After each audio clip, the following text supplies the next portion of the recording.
All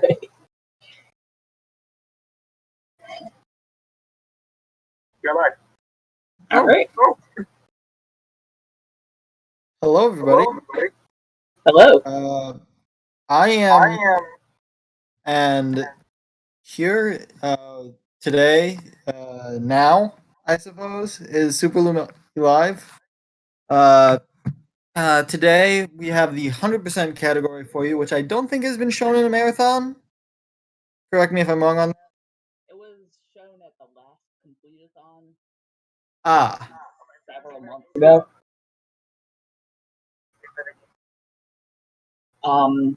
This category has been shown at the last Completeathon I did, which was last year. So it's been a while. Yeah. Anyway, really fun category. I suppose I'll explain doing it. So, as soon as you're ready, let me just begin. Just so everyone knows. I guess I'll give a countdown. Yep. Just before you give the countdown, the reason why we don't have game audio right now is because Em will not be talking during the run. It will be Auric fully having a dedicated commentary, and we'll be getting the game audio on as soon as possible.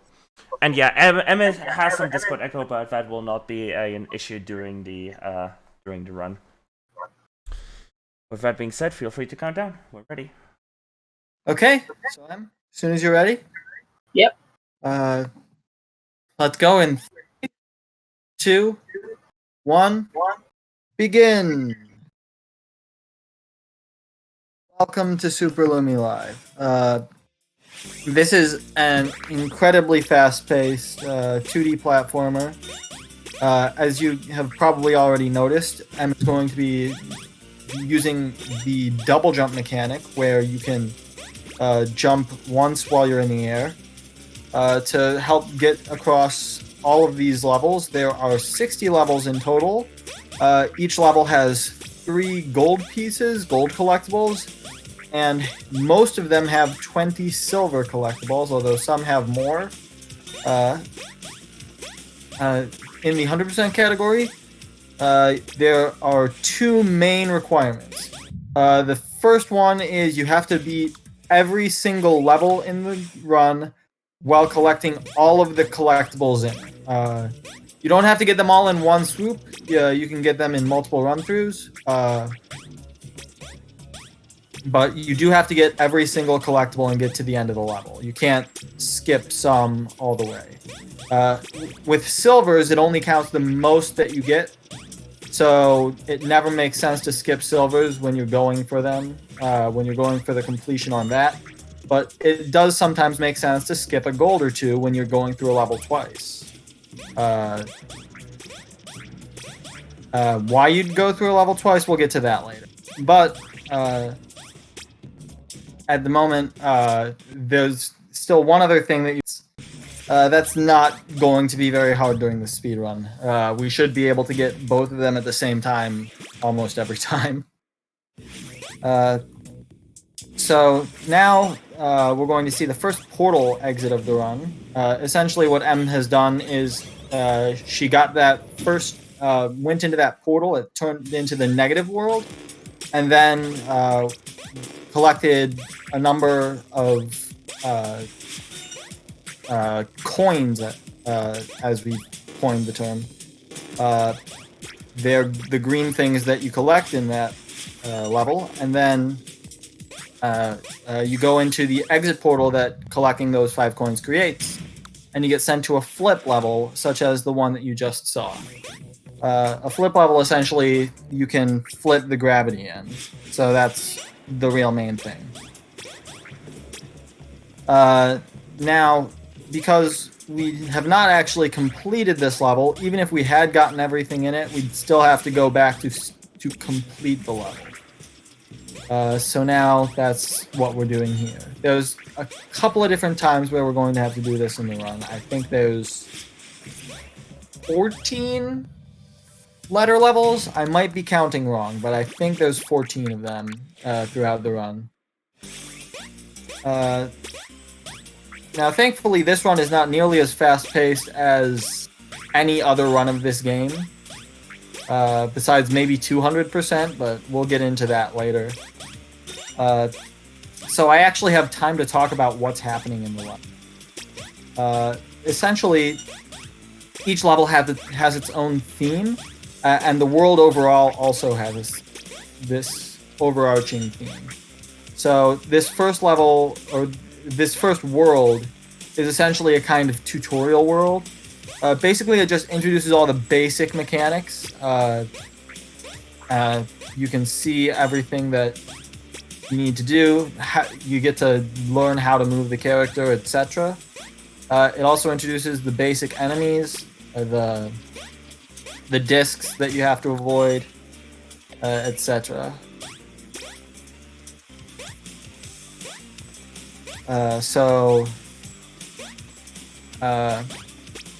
Each level, as you've also seen, has its own theme.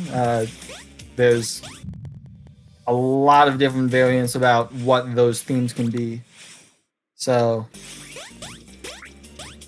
for example, in 1.5 here, you see that there's this big overarching theme in this level of these disconnected platforms. Nothing is really connected, they're just floating rocks. And on the bottoms of all of these gray platforms that you see just hanging in the middle of nowhere, there's always spikes on the bottom of them, so you can't ram into them from below or else you'll die. This level is also highly cycle-based, in that all of the platforms that are moving move on cycles. So that comes into play a bit.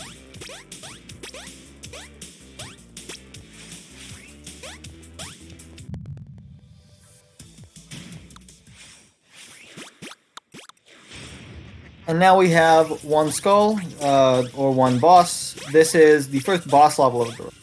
The thing about boss levels is they are very different from ordinary levels. They're a lot longer for starters. Your typical boss level is longer than every other level in that world.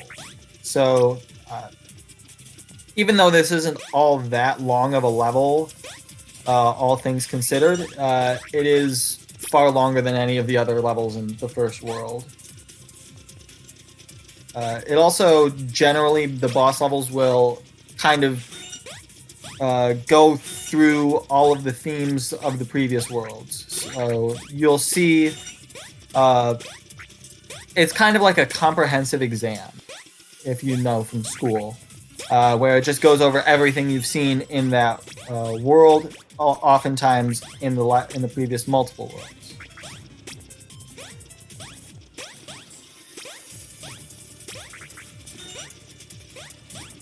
Another thing that we see a lot in these are secret areas that are hidden.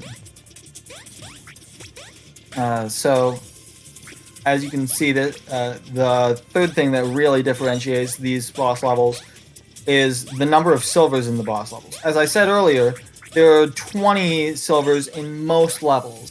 However, almost every boss level has 50 silvers instead. There's just a lot more stuff to collect in them because of their length. There are two exceptions to how many silvers there are in boss levels, which we will see later. But for now, we're on to World 2, and World 2 introduces a lot more things at a fast pace. The first thing you'll notice is these green bounce platforms. Essentially, what these bouncers do is they, as soon as you hit into them, any angle, they will bounce you in the direction that that arrow is pointing. So for the most part, that's going to be upwards. However, a lot of the time, it is going to be not upwards, such as those ones right there that bounce them downwards.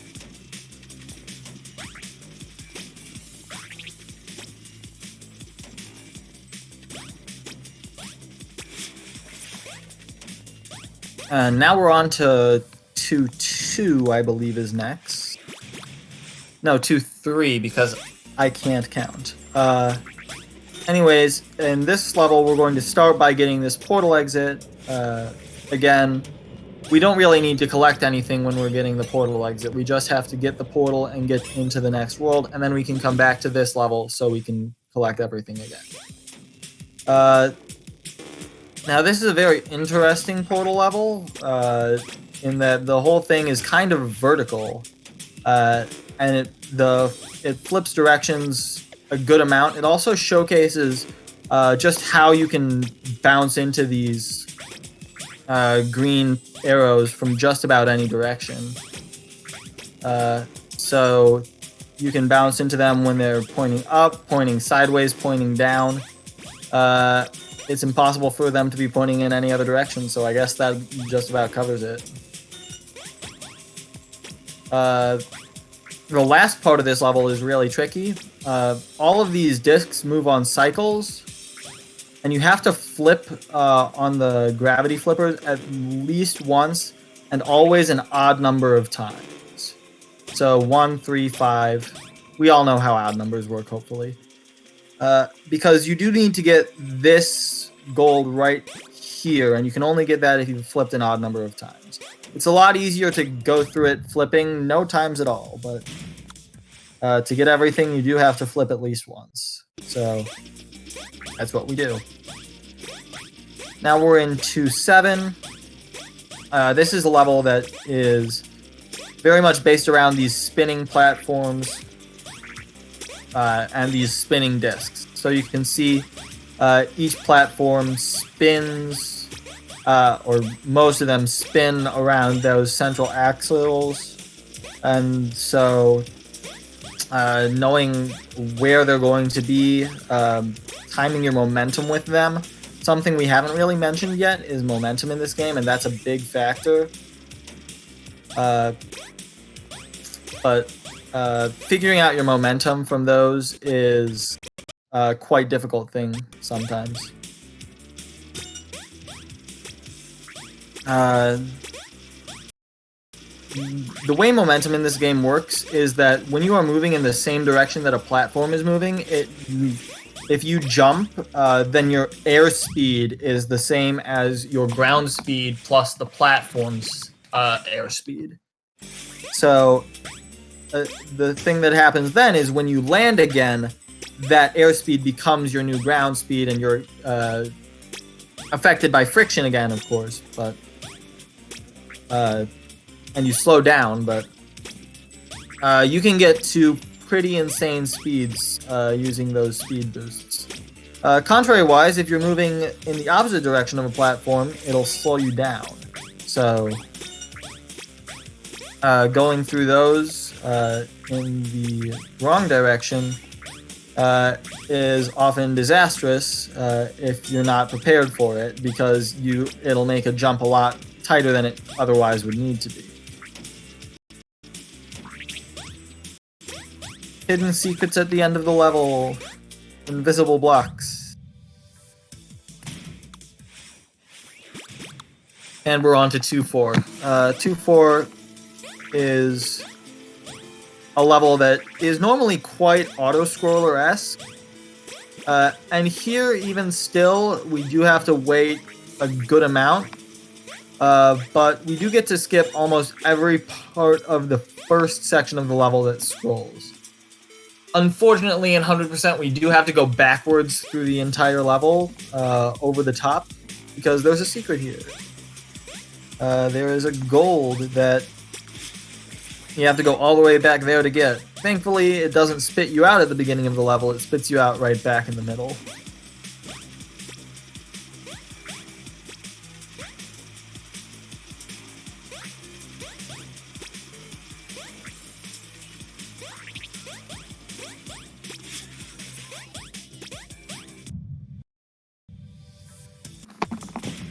Now we're going on to 2-6, and here we're going to do something a bit different, I believe. Yes, you're going to see Em get the first gold, get the second gold, I believe, yes, and then get this portal. So we're skipping all the silver here, but each individual gold is saved in every level. So You can get those two while you get the portal. It'll save that you got them. And then when you're going back through, you don't have to get them again. Those ones are a bit out of the way, but they're closer when you need to get the portal, so it's easier to just get them then.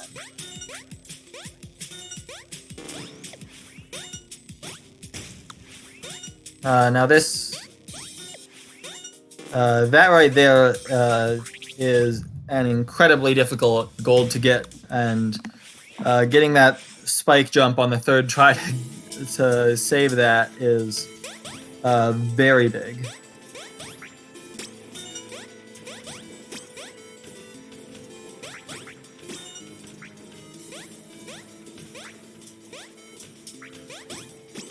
Something that's introduced in this level that I really should have explained the first time through, but I'm going to now. These blue and yellow platforms. The yellow platforms will appear whenever you use your double jump, and until you land somewhere other than on a specific yellow platform, it will remain on. If you land on it, it of course stays on, but if you land anywhere else, it will turn off. The blue platforms are exactly the opposite, in that they will stay on until you use your double jump, and then they will be off until you land anywhere.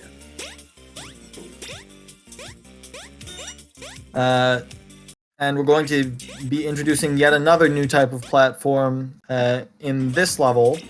2-5, we've got these beige platforms. They are kind of fading platforms, in a sense. When you stand on them, that circle in the middle will disappear. Now, I say stand on them, not land on them. It's an important distinction, because if you land on them for only one frame and jump as soon as you land on them, they actually don't disappear at all. Which isn't a distinction that matters that often, but it does often enough that you have to make it.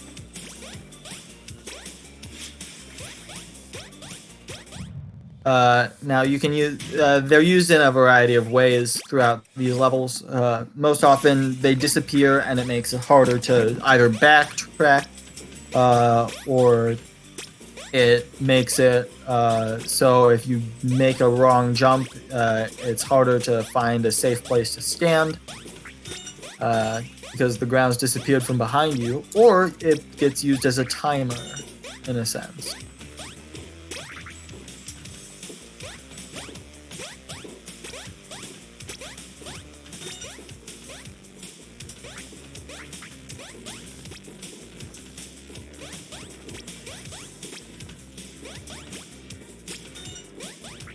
Right now we're just going through 2-2. This doesn't have anything new. This is not the intended order to go through these levels, so we're going kind of backwards in a sense here, and not introducing anything.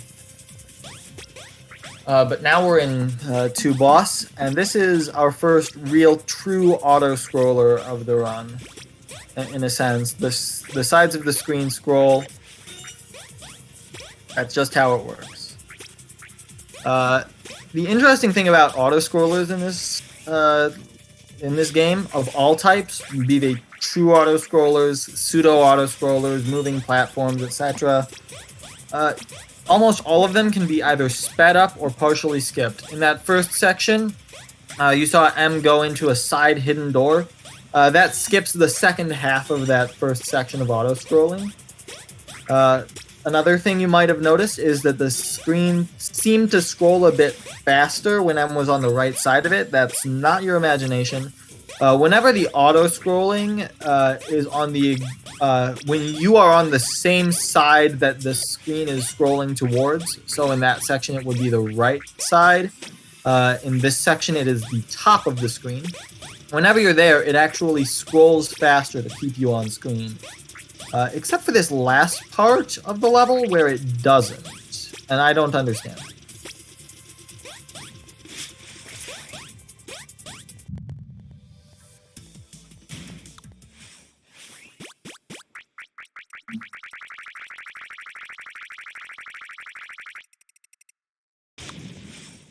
Now we're through with World 2. The next thing we have to do with World 3, and what better way to start out World 3 than with another auto-scroller. Yes, this is a very slowly moving platform, and there's not much we can do to speed it up. However, we do get to skip the second half of it when we're not doing 100%. And even still, we can just jump over to the checkpoint and get that. This cycle from the reset is a lot more consistent, and just saving the silver in case you die to those green cannons is very useful. The green cannons are something that are introduced in this level. They target directly at you. They always shoot directly at where you are. However, the shots don't track you, so it is very possible to dodge them if you keep moving at all times. Now, the kind of annoying thing, kind of slow thing about this level is we do have to wait for this. This part of the auto-scroller is an interesting one. That first part essentially brought up that red key that you saw and collected that red key. What the keys do is they unlock doors of the same color. So you will see at the top when M goes back, after dodging these 3 green cannons now, they added another one the second time you go through. Is that when M goes up to these red gates, they will open and allow her to get that last gold in the level. Now it's on to 3-2. This is a level based around this toxic slime, or whatever this toxic waste is. Green Kool-Aid, lime green Kool-Aid, I don't know. It's not safe to stand in whatever it is. So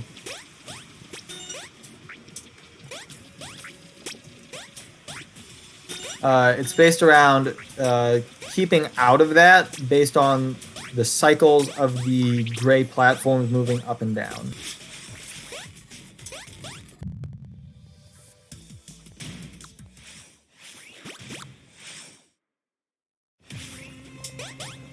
Now we're on to 3-3, and this is a level that we're going to go through twice again because we have this wonderful portal exit that is exceedingly difficult for a number of reasons. So as you can see, M went around those in the opposite direction that the this level is a fast one, so I don't even have time to comment on this. So I'll just comment on the previous level instead. Essentially, you cannot go around that in the same direction that the spinning discs are going. Because if you do, you don't have enough height to make the jump over the thing, and you definitely don't have enough height to actually go over and collect the coins.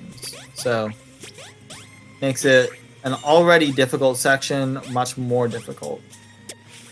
Here, there's a hidden passage. Very difficult jump to get to it. Has to be full distance, full speed. And it's to get that one gold that you can't get any other way. Second half of this level introduces everyone's third favorite enemy? Second favorite enemy? My second favorite enemy at the very least. Or third, rather. These are the Toxies. They're those little purple guys that float around. The Toxies really want to hug you. Unfortunately for us, and probably also unfortunately for them, they can't hug you or else you die. So, essentially, once you get inside their hug zone, they have a radius where they want to hug you if you're inside of it. And then they start moving towards you. They're not all that fast, but they are quite threatening if you need to move slowly. Or precisely, in any way. 3-4 introduces another of my favorites. I can't say if it's first or second because I'd make the other one mad. These are the Chokies. We have a lot of really cool Choki emotes in our Discord. Join our Discord. But essentially, the chokies move around on fixed cycles. They are very slow, and so if you miss a choky cycle, it means you've choked, and you're often going to lose 4 to 5 seconds waiting for that choky to move.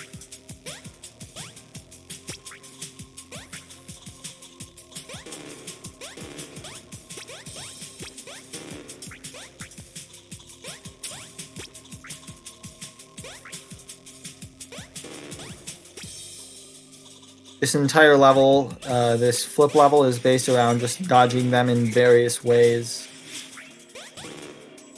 That entire room is very stressful because it's...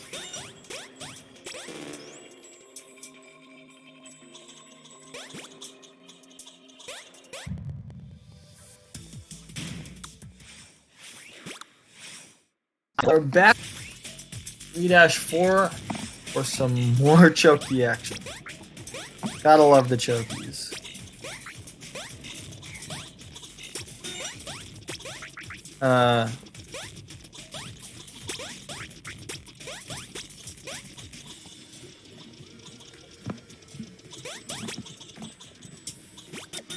So now in the second part, you saw M reset at that checkpoint, and M's been doing that a lot.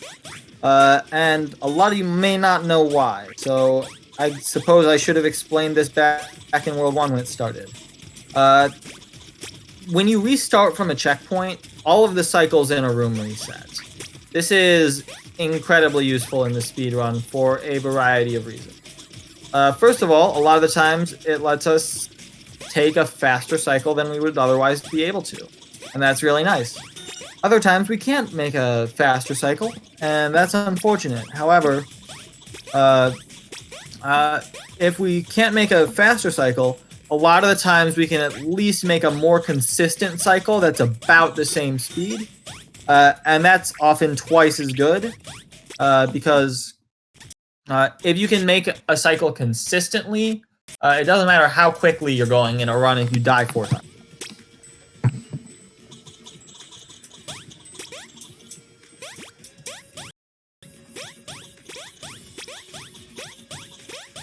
Just finishing up this level, and then we are on to 3-5. This is a very unique level in that it is one of the only levels that has these spiky platforms where the spikes go up and down. That's something that they'll go in and out of the floor or the walls, and you have to time them. They're always on a fixed cycle, and it's often pretty tight when you have to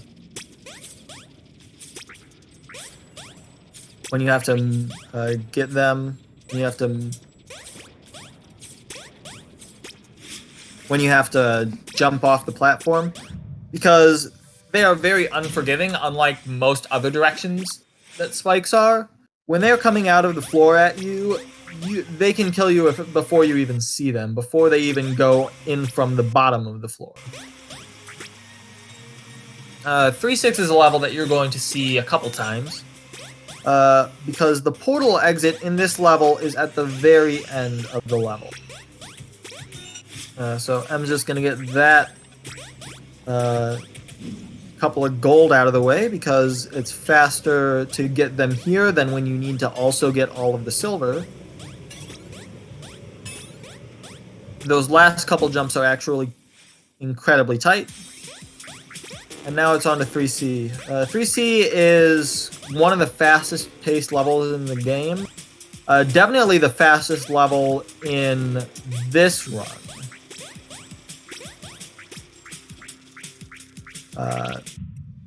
Missing that gold there is not too bad. Unfortunately, it does mean we'll have to go through that again, but luckily this time we can just skip that. It's very difficult to get all of the collectibles in one go, so getting that last gold on the second go through is a pretty standard strat to go for. And now it's back to 3-6, even though we've already gotten all the way to that part of the level at the very end of that auto-scrolling section. We're going to have to go through the entire thing again. It doesn't save where you are at a checkpoint when you go through a portal, so you have to go through everything again.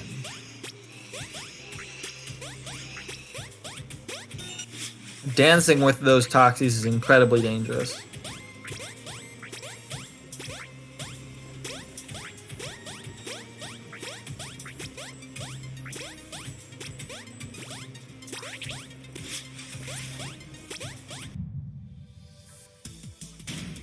And there we have it. 3-6. That was all that was left after that portal. You just go through the door and get right to the end. 3-7 is a very fun level in the 100% run. It introduces us to these yellow platforms. One of the first times we've been introduced to something in a while. What these exclamation point platforms do is as soon as you jump off of them, and no sooner, they disappear. So when you're standing on them, they will glow, and as soon as you are not standing on them, they will be disappeared. After exactly 3 seconds, give or take a frame, they will reappear.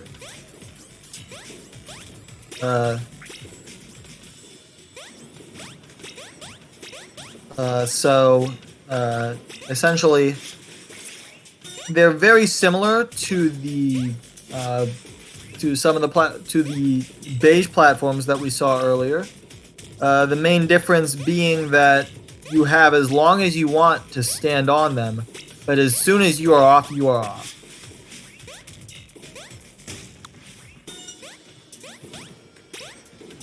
That's a rough death right there. Unfortunately, it doesn't save collectibles as soon as you get them. It only saves them when you hit a checkpoint, so having to go through that entire section again is unfortunate, but this is a very difficult mini section to exit, so...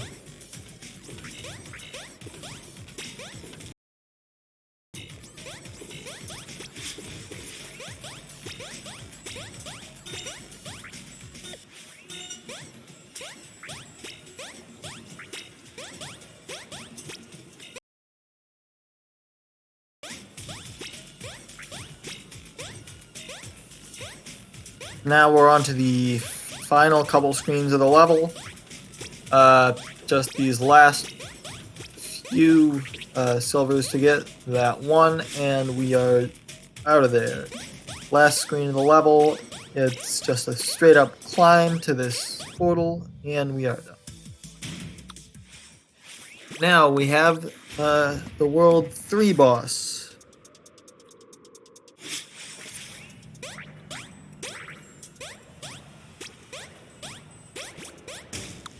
World 3- boss is a very fun level because most of the level takes place in the dark.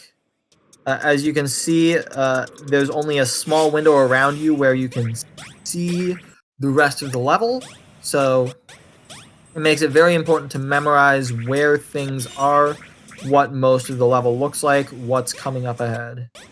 It also makes it very important to know what your reset cycles are from checkpoints, and what your cycles are coming out of doors.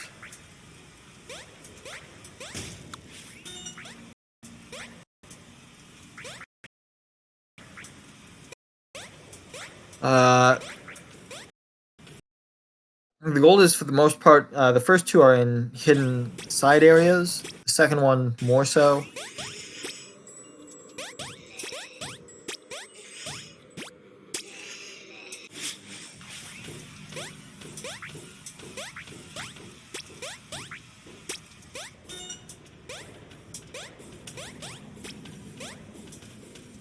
And then we get into this area that is out in the open.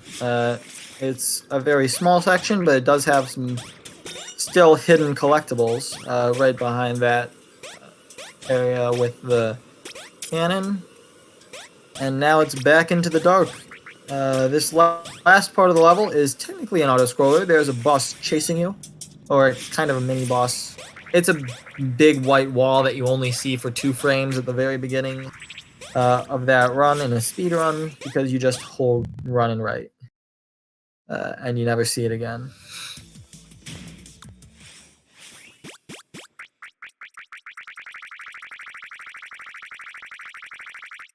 Now we're in World 4. World 4 introduces us to a lot of things. Again, first thing to note, we have lasers. Like most lasers, both in real life and in video games, but mostly in video games because in real life they don't normally kill you. The lasers kill you. I guess that should be kind of expected in video games. I don't know. I don't play that many video games with lasers, but most of the time that I do, they kill you. So,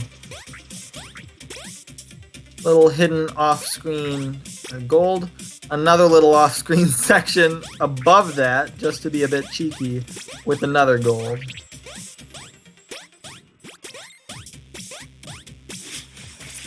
This section you have to judge yourself when the laser is coming. Make sure you dodge it, make sure you're quick enough to get to the bottom half, and we're through. Now we're on to 4.2, and this introduces us to the pink platforms. The pink platforms are pink, and they're popping, and they're switching. Whenever you jump or use your double jump, they switch from on to off or off to on. They never switch from on to on or off to off, because that's not switching.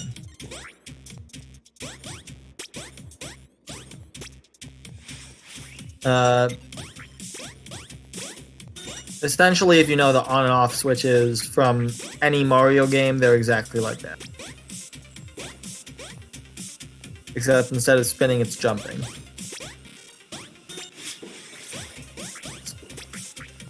This small section is in this tight, crowded area. During this section, it's very important to note when you are in these areas, what are your platforms doing? Are they on? Are they off? Which one is the next one going to be? Is it going to be on or off? So you know you're not going to run into any. Now in the last part of the level, we have the pink blocks, and they can crush you now. Because if a block is on and it hits you into the ground, you're crushed, and you're dead. Yeah.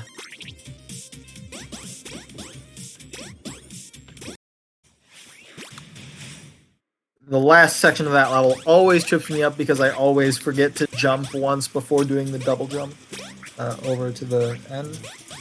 And now we have 4.3, Return of the Key. We've seen keys earlier. We saw the one key in 3.1. We've seen a couple others, I don't remember where, but this level really expands upon them. Essentially, before you had maybe 1 key, 2 keys. In this level, you have 3 keys that you have to collect all of them to beat the level. There's a red door right at the beginning of the level, but the red key isn't here. First, we have to get that blue key to unlock that blue door. Then, at the far end of the level, we will have to collect the yellow key, and that will unlock the yellow doors. And then finally, at the far side of the level, as far as you can get on the map from where you started, we have the red key right at the top.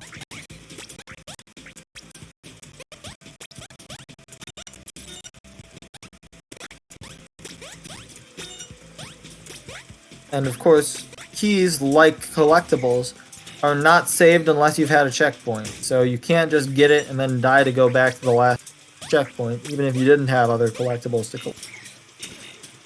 No, you have to get all the way there and all the way back.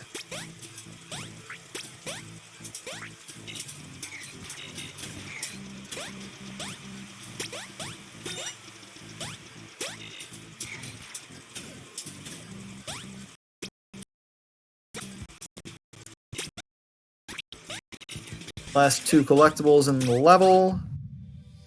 That was very close. And we are good. Now we're on to 4-4. This is a level that really has the spinning lasers concept going. It's a lot of spinning lasers. Not much else to say. The lasers are spinning.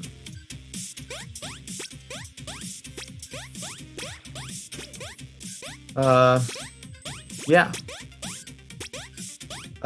In this level, you'll see M gets those couple of gold, and then goes off to this secret area. This is a portal exit. That's the only auto-scrolling portal exit that I know of. I may be forgetting one, but this takes us to 4-S. World 4 is the world with the most portal exits. 4-S in a normal any percent speedrun is not a long level. Here, in a 100% speedrun, it is quite a long level. Because normally going through it, you hardly get any of the collectibles at all.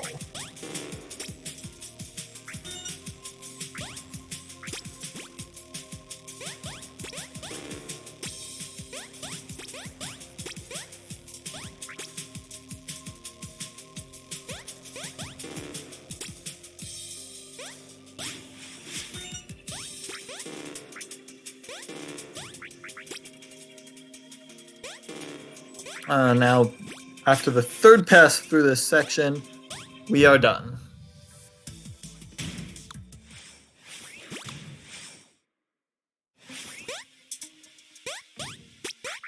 Now, of course, we have to go back through the world and beat everything the quote-unquote normal way, getting all of the collectibles that we haven't already, of course.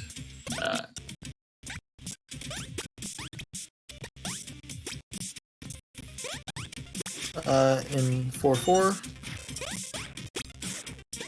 4-4 being very interesting in that it's the only level where you can backtrack through a door.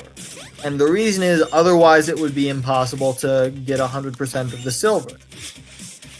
You can see M got that 1 silver over there, and now has to go back through the entire level. Because there was some other silver that's not accessible if you go through that path at all. Namely this silver over here. If you get it first, you can get it, but this silver over here, you cannot backtrack to get. This is a secret path that you can only go through in one direction.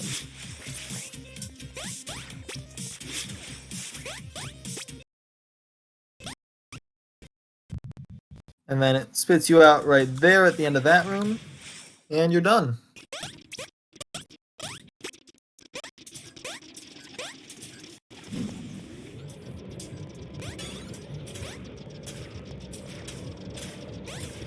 Uh, 4-7 has what I consider to be one of the hardest portal exits in the entire run, and there's a lot of them that are coming up later that some would consider hard. This is very hard because the jumps you have to make are very tight, and there's green cannons shooting at you, and green cannons are always a nightmare. Speaking of green cannons being a nightmare, welcome to the place where green cannons are 4 times as fast, minimum. I don't think I've ever actually done the math. I think they shoot 10 times per second here. Whereas most of the rest of the time, it's 1 or 2 times per second. They're fast. I think that's saying enough.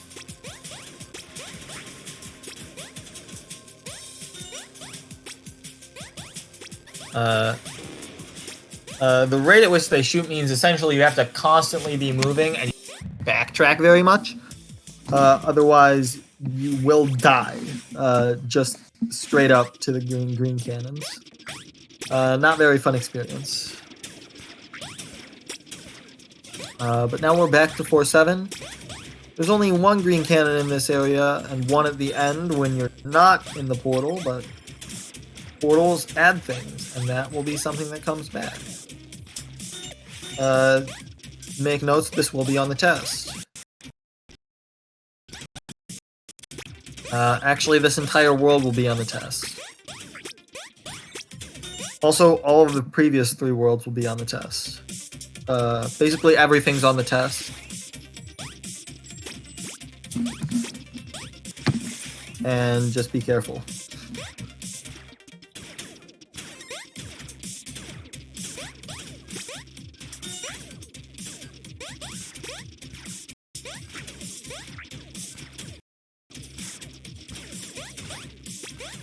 Normally in this section we'd go and reset for a couple of these cycles. However, those cycles that we reset for don't take into account getting the silvers. So you can't reset at as many of them because it makes it slower to get the silvers.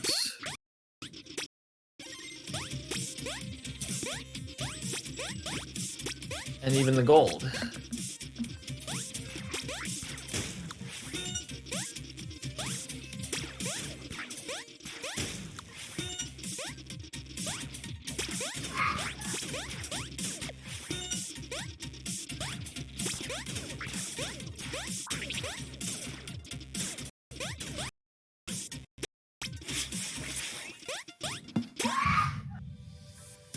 And that is what I consider to be one of the hardest levels in the... Now we're on to 4.8. 4.8 introduces us to these cycle platforms. If you know about, in the Super Mario series, the kind of timer blocks that go on and off on a cycle. You see them in Super Mario Galaxy in some place. It's a beat blocks. Essentially, this is the same kind of concept. They turn on and off on a cycle. However, all the cycles can be different, and they can be on longer than they're off, etc. And now we're on to 4D. 4D is a very, I'd have to say, interesting level. In the any percent, or in the just all levels category, it is among the shortest levels there is. Because you can get to the end in only like 6 seconds. It's kind of crazy. However,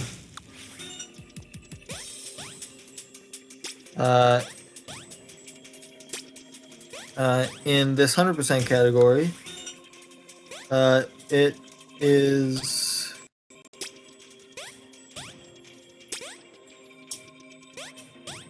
a lot longer for a multitude of reasons.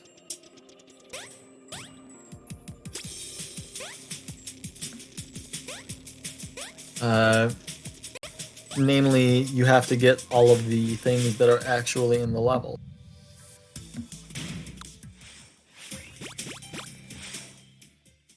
And especially these gold at the end are very tricky to get. They're off screen when you have to jump for them, so the timing is difficult to figure out where they are.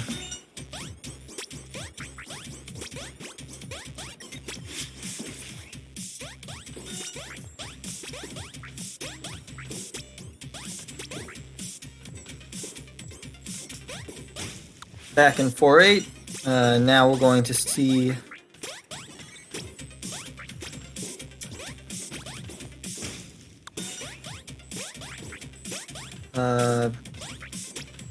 the rest of the level.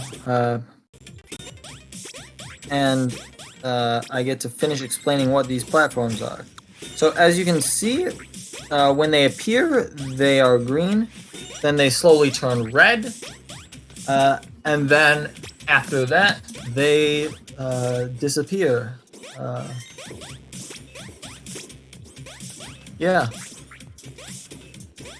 Then when they disappeared, you can see there is a circle that starts filled, and then it empties.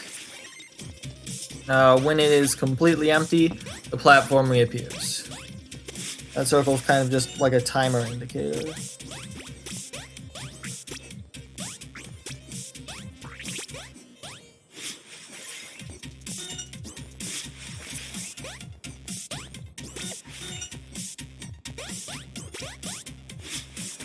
the ending of this level is very smooth looking.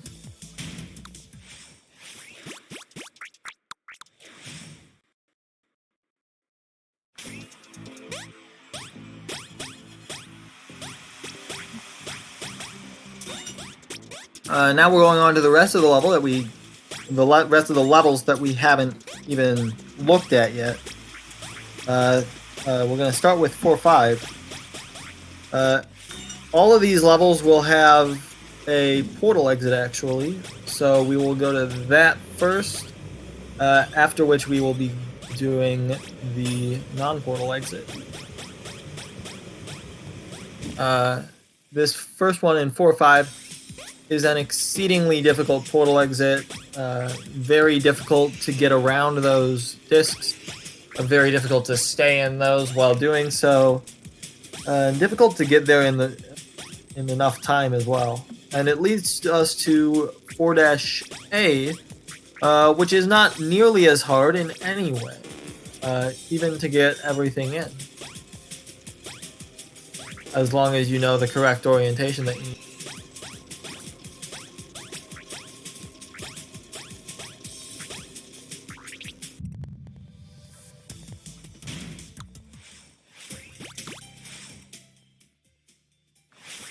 Now, interesting to note there, M actually entered that last section of the level in a different orientation than you are technically supposed to.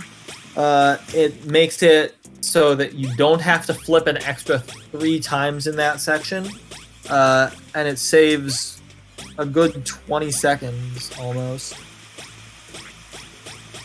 at a rough estimate. Note that anytime I give a number, it's almost never 100% accurate. I'd say it's roughly 90% accurate. But then again, that's another number I'm giving you, so.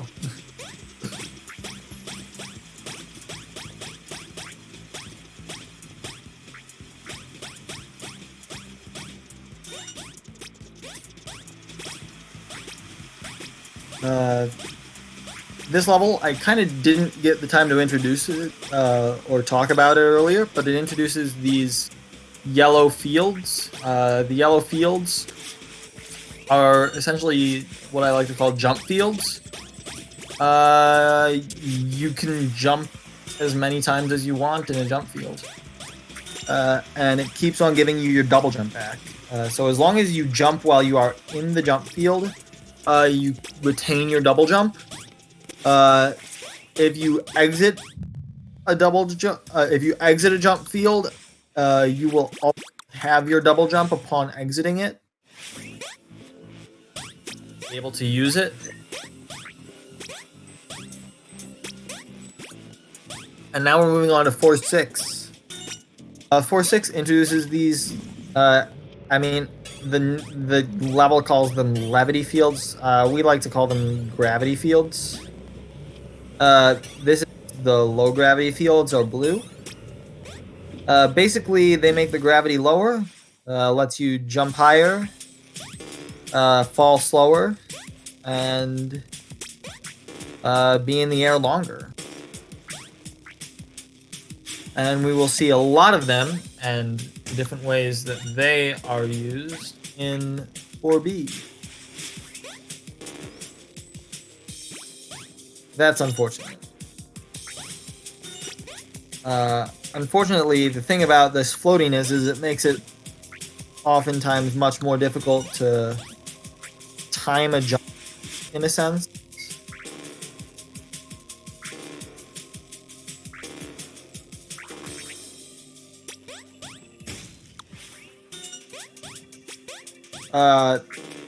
Or time a fall, I suppose. Oftentimes you need to fall onto a collectible in this level.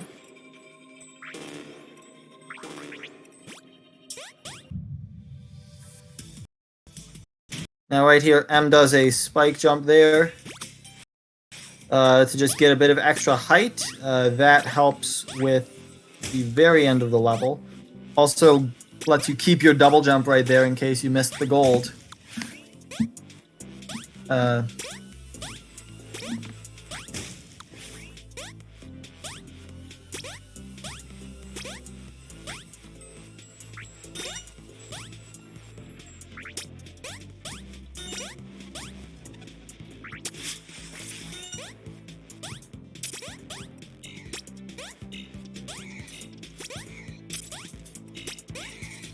Now we're going back through this level a second time, 4-6. And you saw a glimpse of it at the very end of 4-B. But we do see these red fields. The red fields are the high gravity fields. Beautifully executed fall there. Basically, the high gravity fields are the exact opposite of the low gravity fields, although I suppose that might be a bit obvious when you talk about their names. Essentially,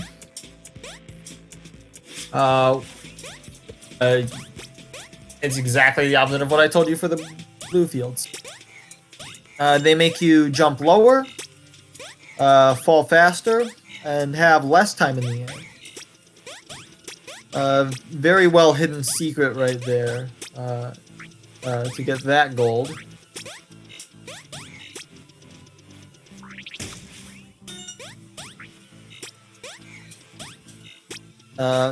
In the very end of this section, there's the most difficult jump in the game, as I like to say. Mostly it's about the timing of the saw enemy. The saws are very annoying to deal with on these small platforms in the high gravity fields, because there's no room to dodge them. You're at their mercy. But as long as you time it well, you can get on the correct side of the saw with the correct timing and get to that last jump, which is a lot more difficult than it looks. And now we're on to 4 Skull, the Tower of Power. This is as much of a comprehensive exam as you can have it in a comprehensive exam. It basically goes through, in order, every single mechanic in the entire game. Nothing is skipped, essentially. I can name one thing that's skipped, but there's a number of things that skipped. I'm bad with numbers. You all know this. I've stated this previously.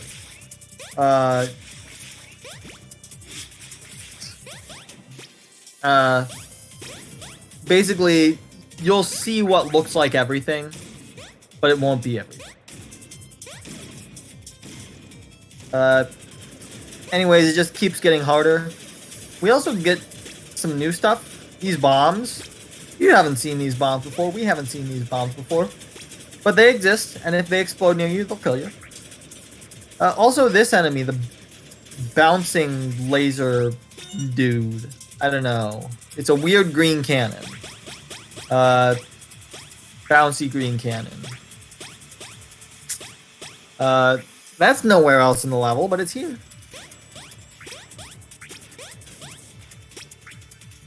And now, we are into the second part of the level, the second half of the level. And this is where things start to get really hard. This is just the same room as the first room, but with green cannons shooting at you. Things like that happen.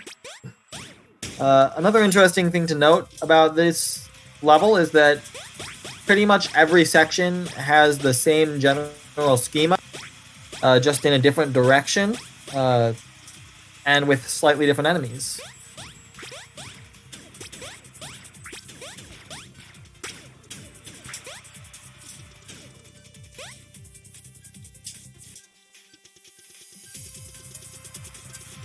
Enemies and obstacles, I should say, because it's all enemy-based. A large portion of it is based around the mechanics that have been seen earlier, such as those yellow things.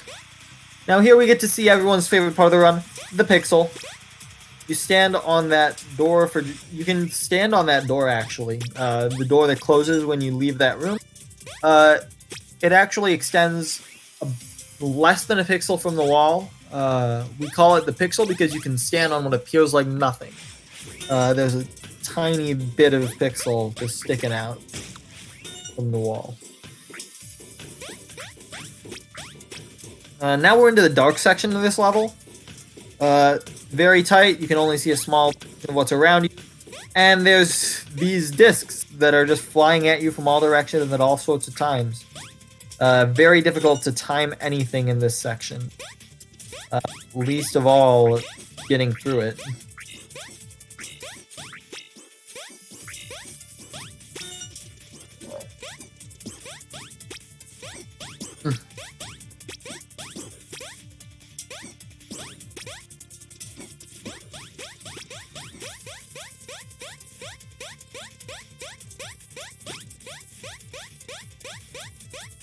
It's good.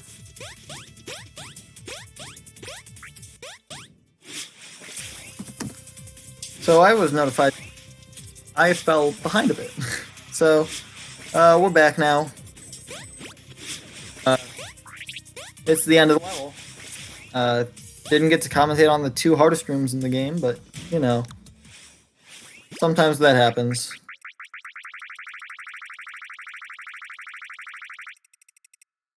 Now, we have collected a lot of stuff so far, but it's about to get really intense. We are on to World 5. And World 5 is kind of insane. The entire thing is based around fire and lava.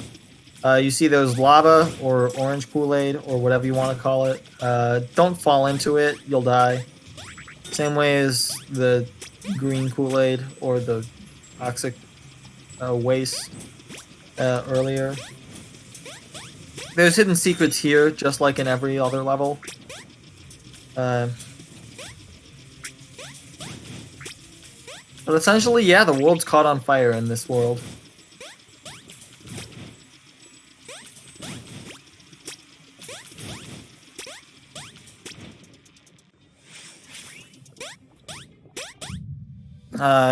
Next up should be, if I recall correctly, 5-2.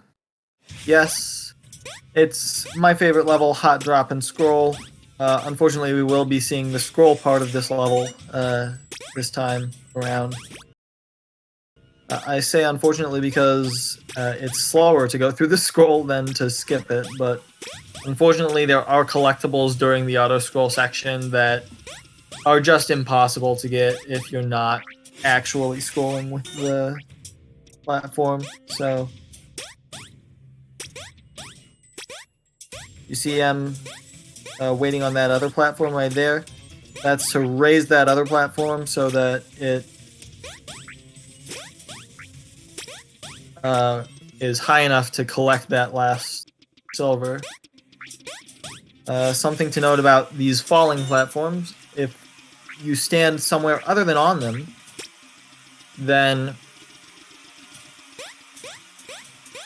it will essentially allow the platform to rise.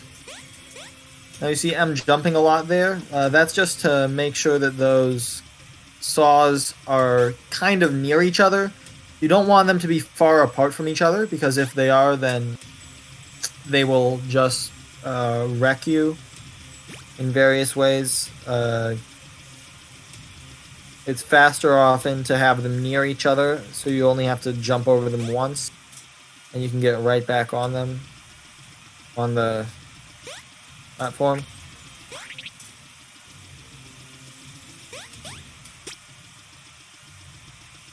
Now we're at the very end of this auto-scrolling section.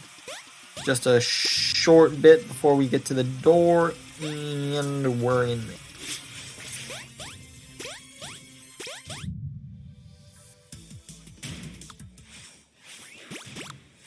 Now we're on to 5-3. 5-3 is going to be this kind of almost a final rehash of sorts of these yellow and blue platforms that we're going to get to after 5A. 5A is our flip level that deals with the yellow and blues.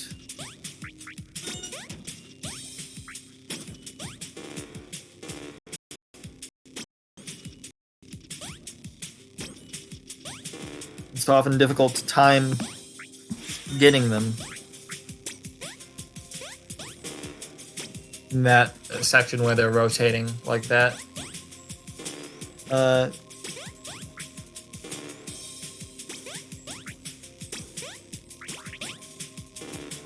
This last section of this level also very difficult. Now we're on to 5-6. This is our mandatory hidden blocks level. You saw one of them earlier in the run. There hasn't been one since.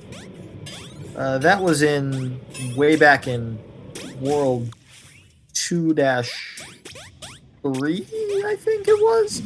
But here they are in 5.6. Yeah. This is the hidden path, quote unquote, through this world. This path requires you to get 45 gold instead of 450 silver, which is a requirement that we thought was faster earlier in this game's history, but it turns out is not.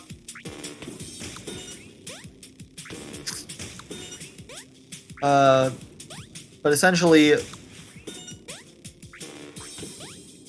these levels are incredibly difficult. On this path.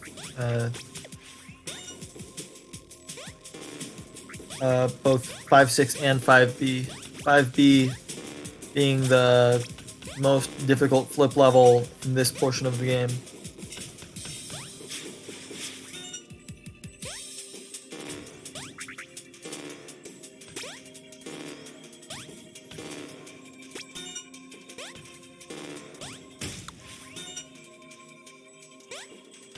This ending section is particularly difficult to get all of the collectibles in. You have to make at least 2 swoops and usually 3 through the section.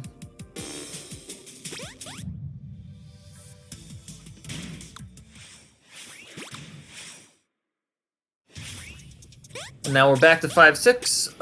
We're going to beat this now and get all of its juicy little collectibles. Very tight, very difficult, invisible platforming. But you might notice that the back half of this level looks kind of familiar. And the reason for that is this is just 1-3. This is literally just 1-3 but harder, and also half of the platforms are invisible. That's literally just what this is. And it's very cool. All the platforming here is very tight. Yeah.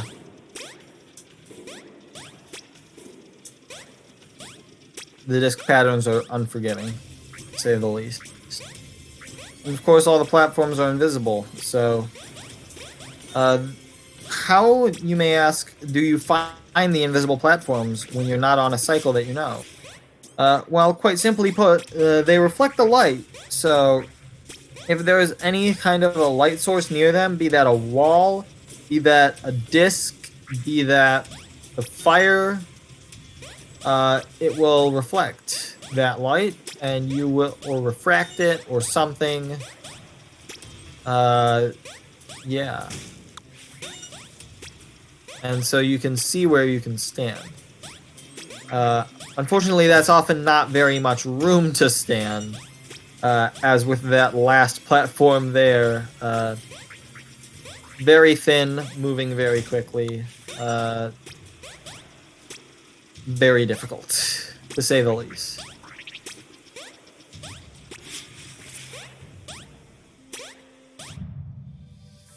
And yeah, there's no hidden platforms in the middle of that void. You just have to make that jump. Now we're back to 5.3. And this time we have to get everything. There's a lot of stuff off in the sides, in the walls. They're hiding in the walls, oh my goodness. What are we to do? How in the world are you supposed to get that? Simple. You just go under, through there, through the secret passage in the lava. In the side of the wall. Yeah.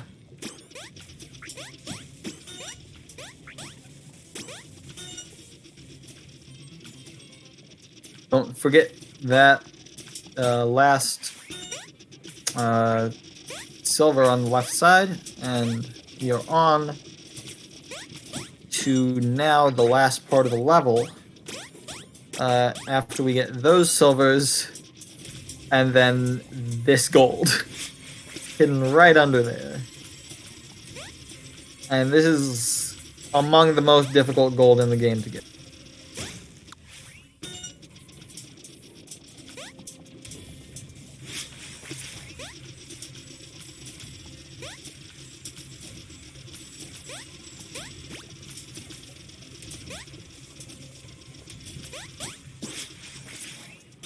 especially because if you wait on that blue platform at the very end, it'll just crush you against the wall.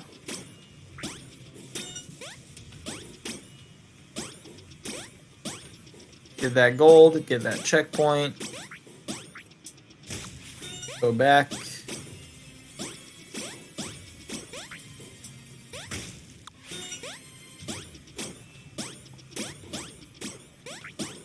At the very end of this level, these cycles are all very unforgiving. You miss a silver, you have to wait for another cycle, maybe 2, maybe 3, maybe 4 seconds later. I don't know, that's a number of seconds, and you all know how I am with numbers.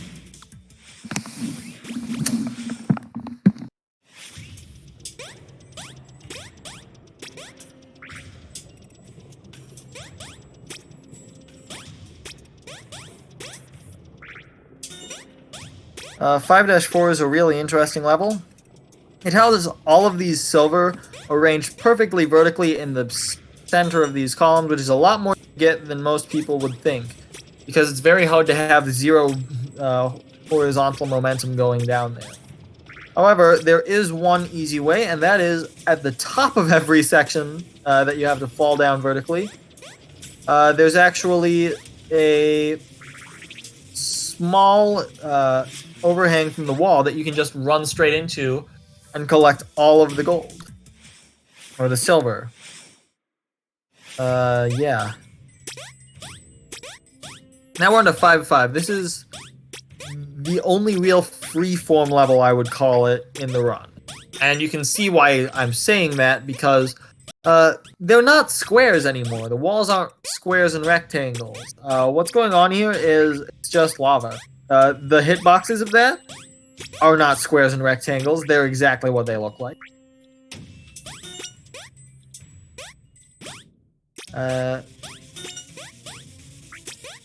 And yeah, it just makes platforming through here a lot tighter because there's a lot more freedom to make it that tight. Also, touching any of the glowing lava stuff is going to kill you.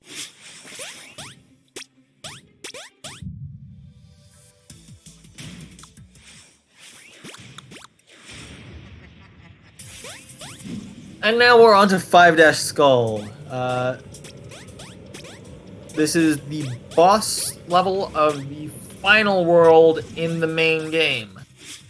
Note that I said in the main game. Yes, there's more. The final boss level in the main game. So, essentially, as I said earlier, and as I said would be on the test, going through into the portals does create ground, creates solid places to stand on. So the entire premise of this level is that while you're in that portal area, you have a timer that you're on, so you have to go through each of these sections with enough time on the timer to get to the end. And every single one of these sections, except for the last one, has 2 portals, but the last one only has 1, so it's very important to make those 1 cycles when we can. And now we're on to 5X. This is the final level in the main run. George, please do not stop time. Please do not stop time at the end of this level. We are not done with the run. Once again, we are not stopping time at the end of this level, even though this is the final level of the main game, because we do have to play through the rest of the bonus levels. The bonus level completion counts towards 100%, so that's the reason we have to do it.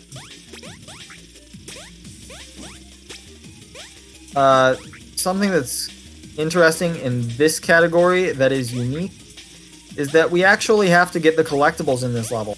And that's something that we don't have to do in any other category, really. And it makes the routing for getting the... getting everything, getting all the keys, because the premise of this level is there's 4 keys in the 4 corners of the level. and you have to get all of them to unlock the end goal, and you're being chased by this bitrate boss.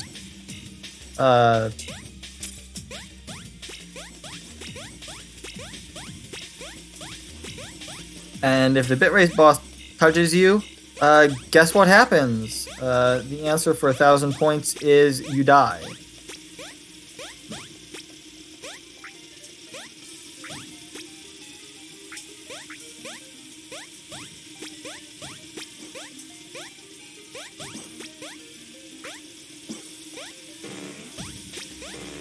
Now here, you just take one more death there, and then you've saved everything there.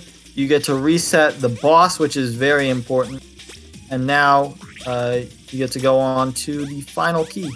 In the top right, as it is currently, although every time the gravity changes, that changes.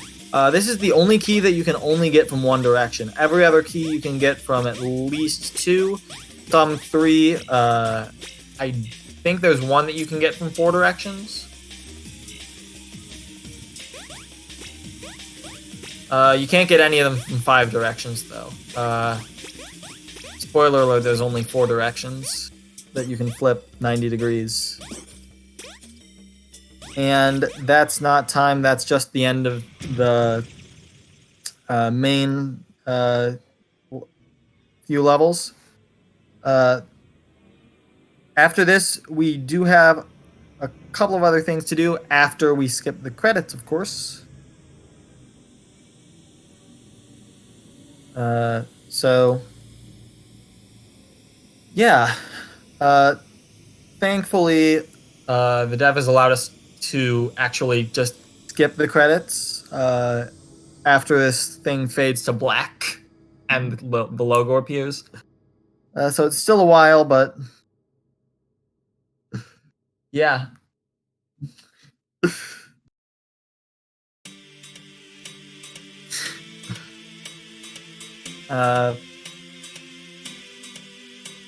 Now we get to go on in the second part of the run, essentially. That was all the first part of the run.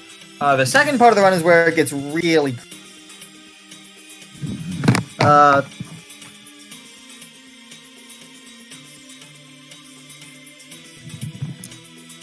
I suppose I'll explain this. I'll explain it while this is still playing. We time these runs by in-game time, but... so you see, that was the first part of the run's time. That was the game clear. Now it's time for all levels clear. And at the same time, we're going to get 100%. First thing to do with that is we need to beat this level. Note that we never actually beat this level in the first run-through. We got through the portal exit of this level. And this level does have an actual exit, and we need to get through it, but we also need to collect everything on the way.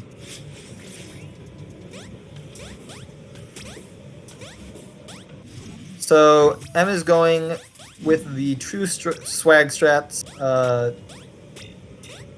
which are getting all of the collectibles, and only taking the middle portals this time.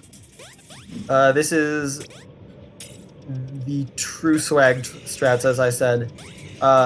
Normally, when you're going through this level in any percent, you would only get the starting portals to go the most quickly. But you can also get pretty much only the middle portals, and that is also possible.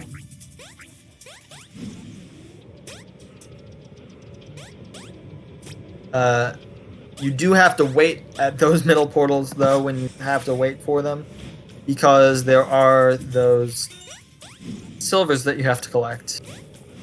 Additionally, at the end of this section, you'll have to wait. This is the only one of these sections of this level that only has one portal in it. You have to make it through the entire thing on that one timer.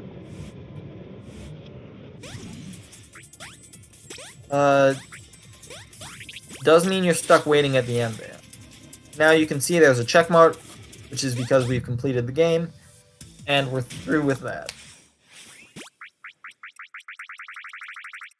And it's time for World A.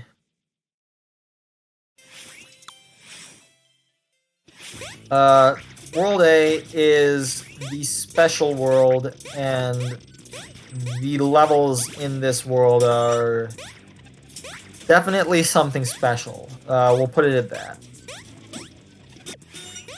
Essentially, they're harder than everything else in the game. Every single one of them has a portal exit. All of the portal exits are harder than anything else in the game. So yeah. And all of the flip levels are also harder than anything else. In case you couldn't tell, this is hard.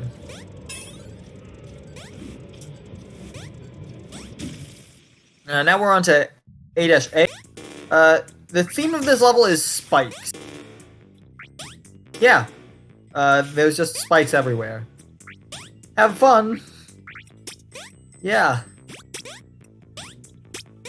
The other kind of theme, if you can call it one, is going into these flippers with momentum. As you've seen already, if you have momentum when you enter a flip thing, you retain that momentum in that direction, but not relative direction, that absolute direction. So, if you flip while you're going down, and you flip to the right, instead you're going in whatever direction that would be. I don't know, left? Some direction.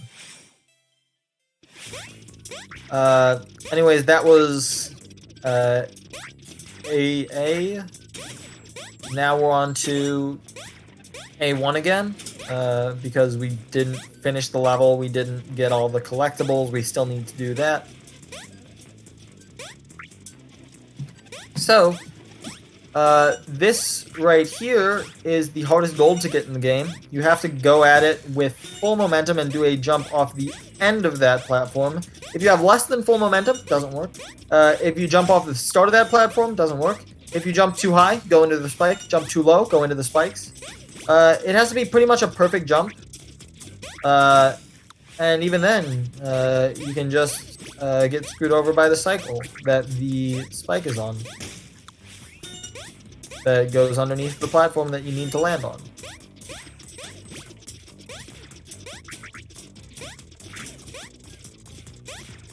Essentially what I'm trying to get at is this is difficult.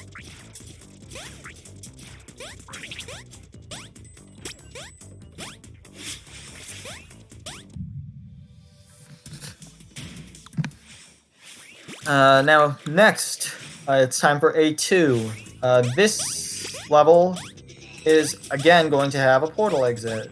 Who could have guessed? I said all of them did, and I wasn't lying. Now, this one is especially dangerous because we have a lot of Toxies chasing us when we're trying to get this. So, if they hug us, that's not good. But here we get introduced to my other one of the two favorite enemies that I have, because I can't make the other one jealous by saying that one is and the other isn't. It's the Spoogies, who just have a wonderful name, might I add. Spoogies, wonderful name.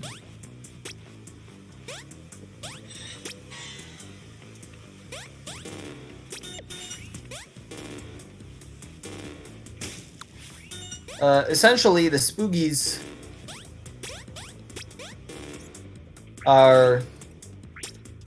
they're like Toxies, but they're more sincere, I suppose is a way to put it. They're essentially exactly like Toxies, but instead of just being excited to see you, they are really, really, really excited to see you. And they really, really, really want to. And so they give their big old gasp, and then they just run at you to try to hug you. It's a big old hug.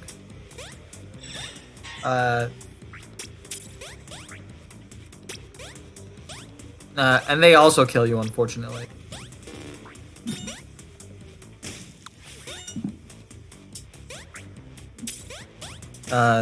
this section is made even more difficult because you're in the low gravity fields.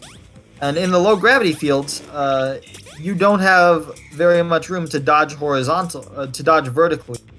So the only way to dodge them essentially is horizontally. And even that is quite difficult because you're going to be in the air for the most of it.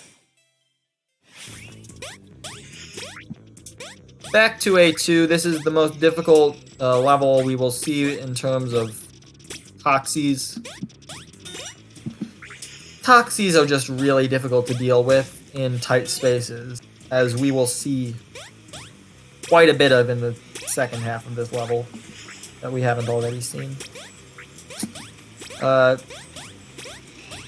In a tight space, a Toxie moving towards you is just a rough deal, to say the least.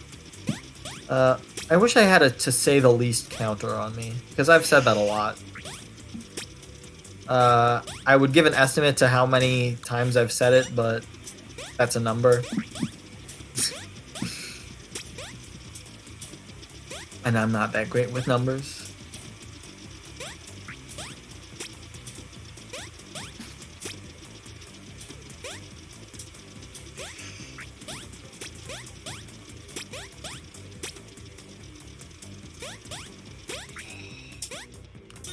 This is getting to the section where it's really difficult to deal with the Toxies. Because it gets really tight in here, and you're also having Toxies, namely discs are moving on fixed cycles. It's easy to predict where a disc will be. It's where it's going.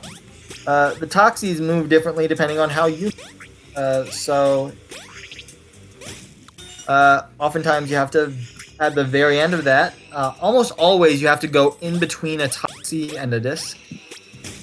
And that's just not fun. Or fair.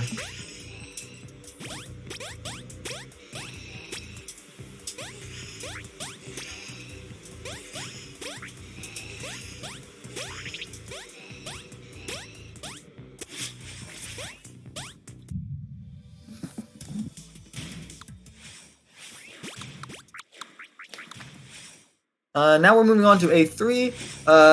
The portal exit's on the left here, which I just find hilarious. It makes it one of the most difficult ones to find, because you just literally go straight left, which you never ever do otherwise in this platformer from the start.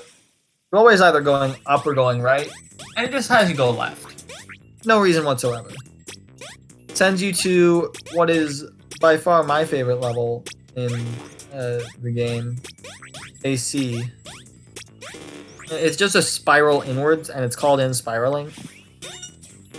I mean, you don't get much better than that. That their gold is difficult to get because if you go too high, you end up in the spikes.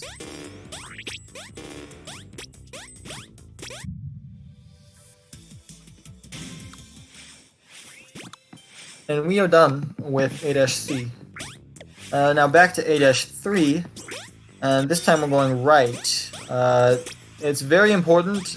In that first section, you saw M reset immediately after missing something. It is possible, but only barely, to get onto the platform that you can land on before the cycle runs out.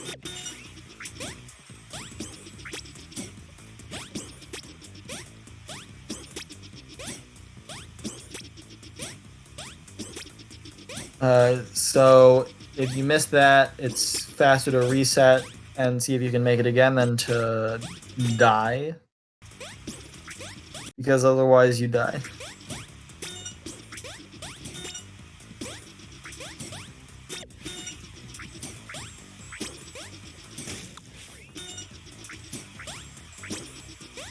There's a very elaborate silver route through this based on your cycles. Because the silvers also move in cycles with the platforms, and they're tied to their specific platform. So if you know which cycle you're on, you know which silvers you're getting.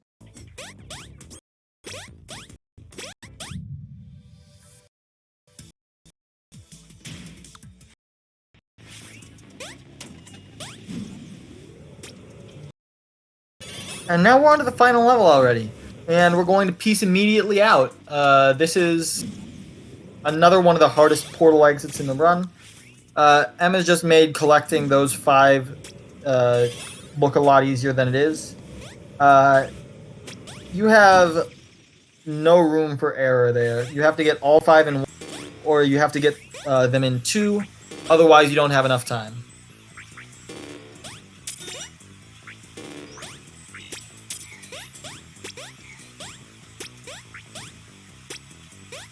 AD is a very, very fast-paced level. If you can do it correctly, it is incredibly impressive.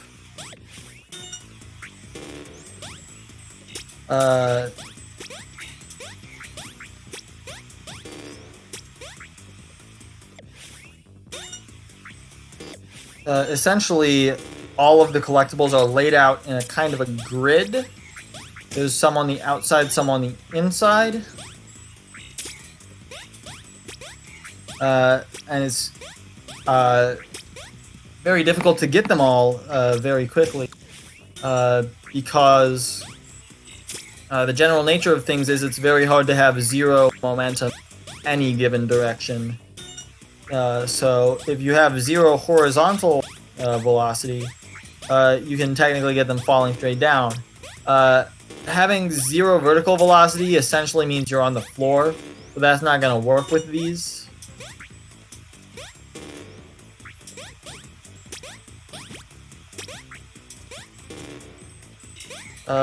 Generally, the key to getting through this level with any sort of speed is to make a couple sweeps of the inside and a couple sweeps of the outside.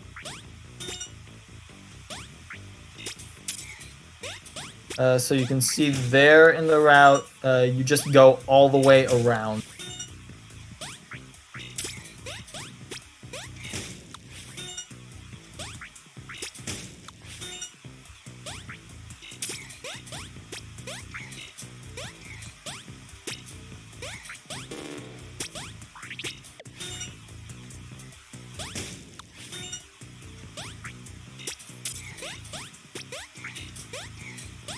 This is also the most difficult by far of the flip levels to 100% complete. And now we're on to the final level. This is quite a thing of beauty to watch.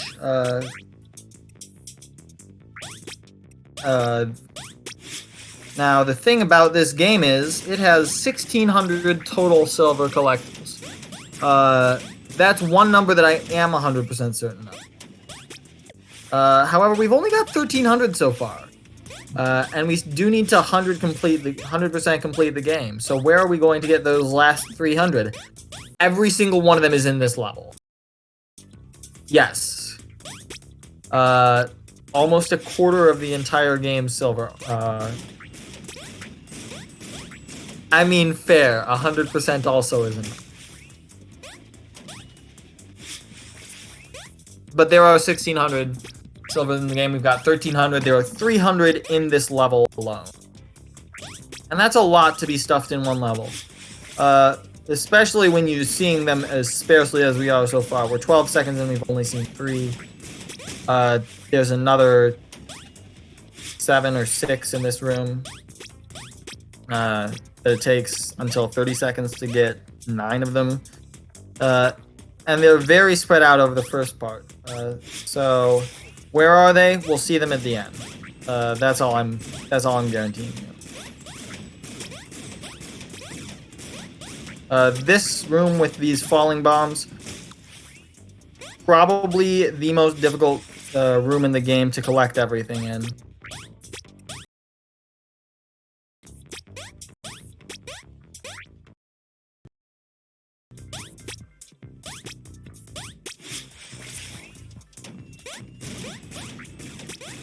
Thankfully, right after this room there is a checkpoint, so we will be able to save everything that goes before it.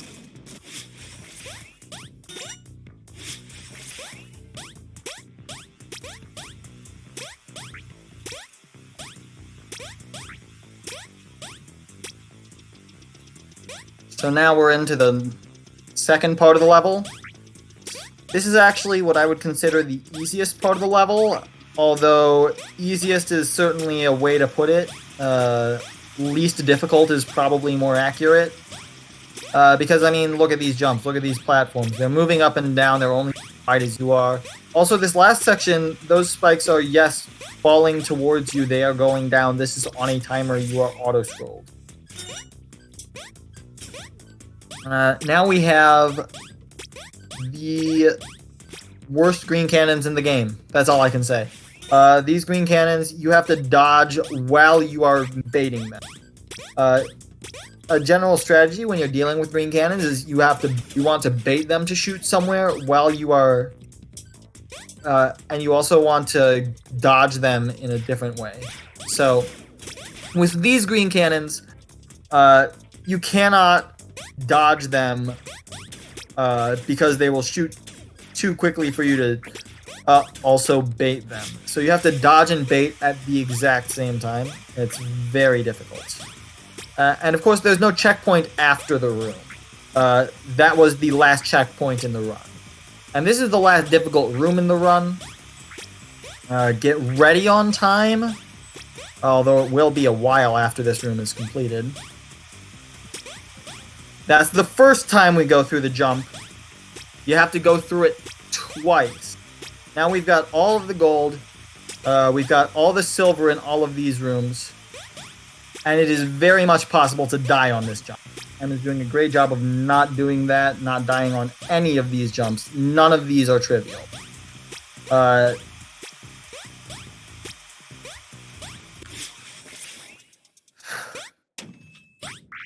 There we go. Okay, time is coming up as soon as Em has finished collecting every single silver piece in this room.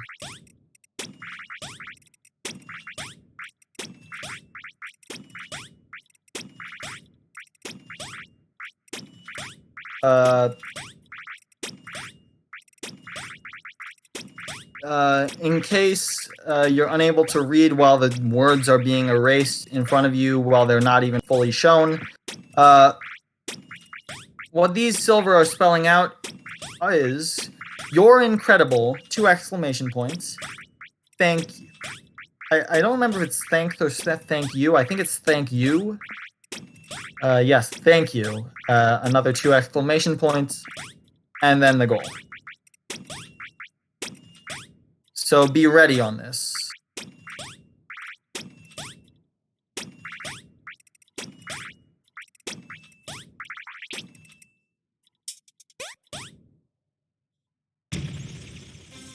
The time is coming up now. Great job, Em. GG. Alright, let's see if we can get Em back into the channel. Told her to join the runner setup. Hopefully she will join soon so we can talk to her. But yeah, that was a good run. Underestimate. The usual good aura commentary. Thank you. It's a process. You've done this a couple times now for like other marathons as well, and it's always a blast having you. Right, Yeah, it's always a blast doing we commentary might need for to this give game, doing commentary for Em, yeah, doing commentary in general. Yeah. We might need to give Em a nudge here to join the Discord. 1 second. Then we can talk to her.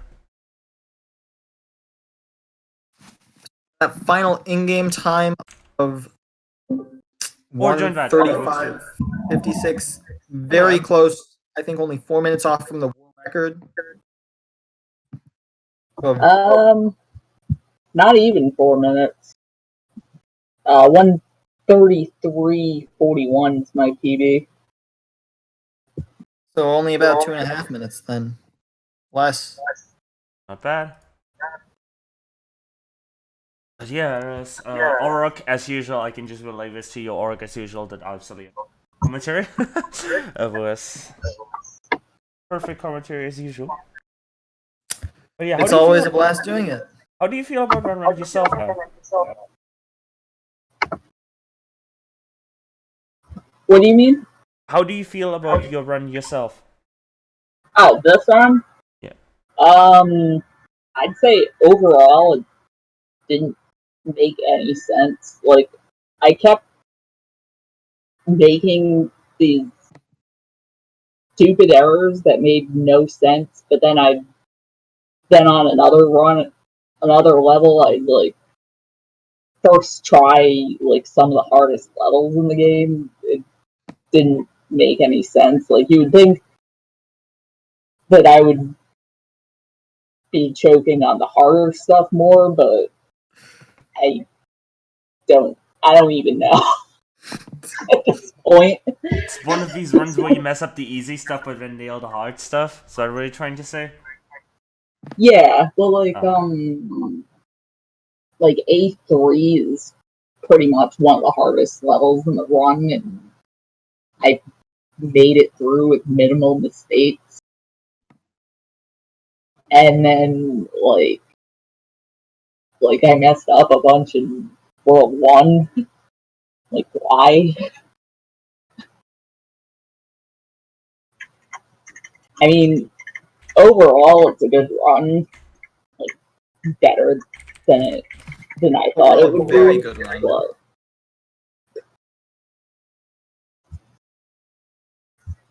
Yeah, there is. Quite a good run, quite a good commentary as usual, and as usual, what I do. Just in case anyone's wondering, we do not have any game audio right now because there is no game audio on this scene, on this final scene.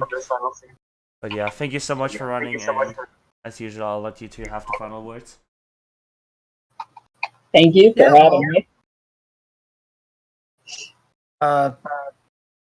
I suppose now's a good time to say we have, for this game, a wonderful Discord server that you can join.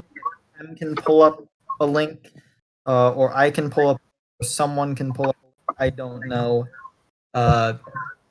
You can join that. You can post it later in chat too, if you want. Yeah, we'll be posting it later somewhere at some point. I am sounded. Cool. There's a link to the Discord and to the Steam page for this game. It's an absolutely amazing game. If you want to play this, if you want to join our community, try this out. Feel absolutely free. We always love having more people around. Thank you so much for having me, and Em, as always, it's been grand.